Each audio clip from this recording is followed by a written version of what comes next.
11 horas e 40 minutos, voltamos aqui com o Manhã Bandeirantes. Danilo Gobato, você sabe que um pouco antes de sair em férias, Marco Antônio Sabino levantou um tema que chamou muita atenção também dos nossos ouvintes. Diz que tinha conversado com uma pessoa do setor de energia e que poderíamos ter alguns problemas no futuro causados pelo excesso de energia produzida aqui no país. Vamos entender melhor esse assunto com o Marcos Vlasic, que é o presidente do Conselho Consultivo da Associação Brasileira de Soluções de Armazenamento de Energia. Tudo bem com o senhor? Bom dia, seja bem-vindo aqui à Rádio Bandeirantes. Bom dia a vocês todos, tudo ótimo. E aí?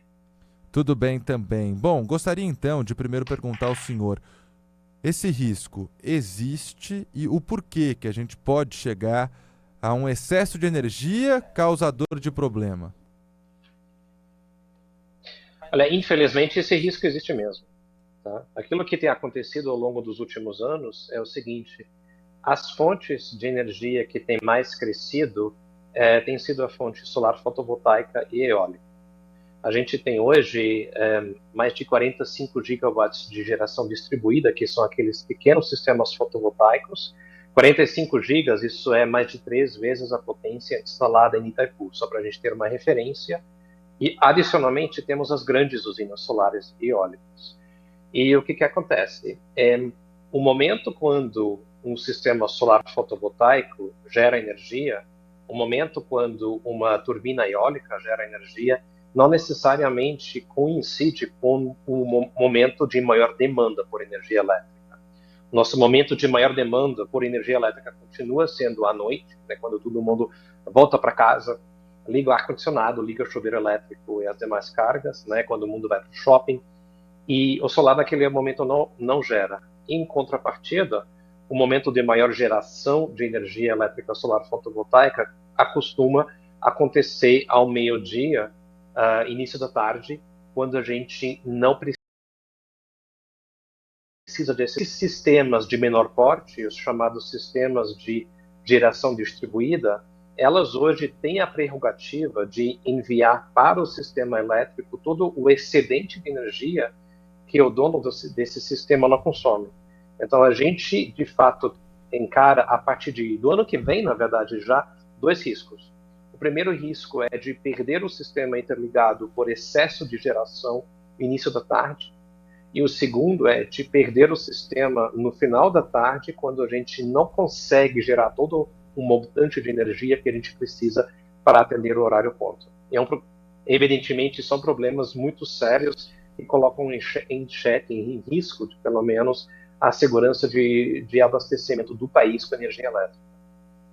Marcos, por gentileza, aqui é o Danilo Gobato, obrigado mais uma vez pela atenção aqui com a Bandeirantes. Oi, Danilo. Acho que a pergunta que fica, né, como equilibrar a expansão, então, das energias renováveis com a real demanda do país também, quais soluções, falam em instalação de baterias em larga escala, que é vista como uma das soluções mais promissoras, mas não a única, a ampliação também da interconexão com países vizinhos. Quais as soluções, então, para esse assunto, para esse caso? Não, excelente. Olha, hoje a gente tem o Operador Nacional do Sistema, o ONS, que faz todo o planejamento das usinas de grande porte. Mas o ONS não comanda a geração distribuída, esses 45 gigawatts de micro e mini sistemas. Para a gente ter um maior controle, o que a gente precisa fazer? A gente, de fato, precisa adotar novas tecnologias, tá? E o armazenamento de energia elétrica, tanto em bateria como através de outras tecnologias, certamente é uma das soluções, tá? Não é a única, mas é uma das soluções. Porque o que a gente iria fazer? A gente vai instalar sistemas de armazenamento que podem recuperar todo esse excesso, esse excedente de energia renovável que tipicamente acontece ao meio-dia, início da tarde, e eles vão descarregar essa energia no horário ponto, né? Conceitualmente, é bastante simples, né? Aquilo que a gente precisa são políticas públicas e sinais econômicos para que essas baterias realmente fossem instaladas. Então, certamente, sistema de armazenamento, tanto em baterias, que é uma tecnologia muito rápida, muito modular, mas no médio e longo prazo também outras tecnologias de armazenamento, como hidrelétricas reversíveis, fazem parte da solução.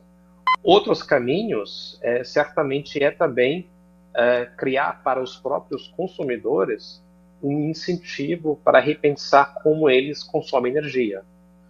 Hoje, todos nós que somos consumidores residenciais, a gente tem zero incentivo de modular nosso perfil de carga, né? A gente paga uma tarifa flat, independente se a gente consome essa energia às 6 da manhã, meio-dia ou às 18 horas, né? Se a gente tivesse maiores diferenciais econômicos, onde o preço da energia nos diz quando que essa energia é mais abundante e mais escassa, seria muito bom também, né? Também precisamos questionar a questão dos subsídios, né? Hoje, os grandes consumidores de energia elétrica, como shoppings, faculdades, fábricas, muitas delas consomem uma energia que é chamada de incentivada, ou seja, eles recebem um desconto no fio, na tarifa do fio, que, digamos, é o pedágio que é pago para levar energia da usina eólica solar até o consumidor. E é exatamente esse pedágio que muda com o horário de consumo. Então, se a gente corta esse custo, esse pedágio pela metade, né, esse consumidor, esse shopping, não recebe um incentivo adequado para otimizar o seu perfil de consumo. Então, a gente precisa, de fato, revisar a maneira como a energia é tarifada no Brasil, mas isso a gente sabe que é um projeto de médio prazo. E, no curto prazo, aquilo que o governo, nesse caso, o Ministério de Minas e Energia, precisa fazer é acelerar os leilões de capacidade, que são leilões que contratam térmicas, mas que também precisam contratar sistema de armazenamento em baterias para a gente ter essa capacidade de resposta no horário ponta e para evitar apagões. Marcos, a gente sabe que o Brasil tem um potencial de produção de energia muito grande, porque das mais diversas formas conseguimos produzir e muito. Isso. Outros países mais desenvolvidos Exato. já enfrentaram situações parecidas com a nossa, de ter excesso de energia e de ter que combater isso de alguma forma? Qual foi a saída para esses países? Esse problema realmente é um problema que não é exclusivo do Brasil, gente. Tá? A Califórnia tem passado pelo mesmo desafio, a Austrália tem passado pelo mesmo desafio, mais recentemente o Chile também. E, na verdade, todos eles têm adotado um mix de soluções. Esse mix sempre tem incluído a contratação de sistema de armazenamento, tanto de pequena como de larga escala. Isso sempre tem sido parte da solução. Esses países que eu citei e outros também, como o Reino Unido, também tem hoje uma precificação da energia que mostra para o consumidor de uma forma um pouco mais fidedigna, né, quando que a energia é escassa e quando ela é muito abundante. Tá? E todos eles também têm incentivado, talvez incentivo seja a palavra errada, mas têm motivado os consumidores de repensarem o seu perfil de consumo, geralmente também através de sinais econômicos. E a gente, de fato, precisa adotar isso. E uma dos nossos questionamentos tem sido que contratar mais geração termoelétrica a partir de fontes fósseis não pode ser resposta. A gente precisa de uma resposta mais abrangente que envolve novas tecnologias, como armazenamento, mas que também dê para os consumidores de energia elétrica sinais econômicos adequados. Um assunto importantíssimo que a gente trata aqui no Manhã Bandeirantes, da Rádio Bandeirantes. E, claro, para muitos, não, Marcos, o Brasil está no caminho que é considerado ali o ideal, que é a combinação realmente de diferentes fontes de energia, em vez da dependência de uma única fonte, né, exclusiva das hidrelétricas, por exemplo, que marcou o século passado. A gente conversou aqui no Manhã Bandeirantes com o Marcos Vlastes, presidente do Conselho Consultivo da Associação Brasileira de Soluções de Armazenamento de Energia, para entender um pouquinho o que está acontecendo com o Brasil, saber das soluções e aprender também com outros países sobre esse excesso, né? E evitar apagão, então, aqui no nosso país. Marcos, brigadíssimo pela atenção com a Bandeirantes. Até uma próxima. Obrigado.